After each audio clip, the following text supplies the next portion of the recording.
Financial year 25-26 म्हणजेच assessment year 26-27 साठी ITR filing सुरू झालेले आहे आणि ITR फाईल करताना लास्ट मोमेंट पर्यंत तुमची धावपळ होऊ नये किंवा काही इम्पॉर्टंट इन्फॉर्मेशन मिस होऊ नये यासाठी तुमच्याकडे काही डॉक्युमेंट असणे आवश्यक आहे। तर सर्वात आधी तुमच्याकडे पॅन कार्ड तसेच आधार कार्ड असणे आवश्यक आहे। त्यानंतर तुमच्या सर्व अकाउंटचे डिटेल्स तुमच्याकडे असायला हवे, जसे की account number, IFSC code, bank statement.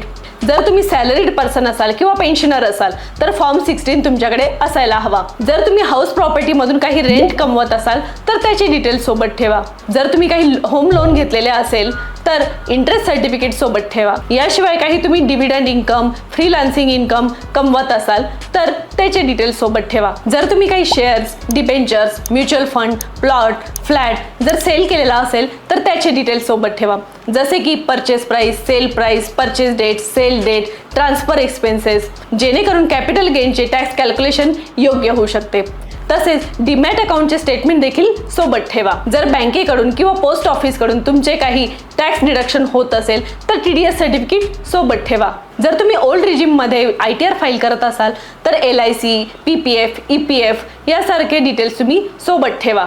तसेच लास्ट इयरचा ITR देखील सोबत ठेवा। ITR फाईल करताना भरपूर इन्फॉर्मेशन ही मागील वर्षामधून कॅरी फॉरवर्ड होत असते आणि महत्त्वाचं म्हणजे AIS, TIS आणि 26S देखील चेक करा। जर तुमचे सर्व डॉक्युमेंट्स रेडी असतील तर ITR फायलिंग अगदी सहजच होऊ शकते। आणि अजून अशाच इन्फॉर्मेटिव्ह व्हिडिओसाठी फॉलो करा, शेअर करा आणि सेव्ह करा।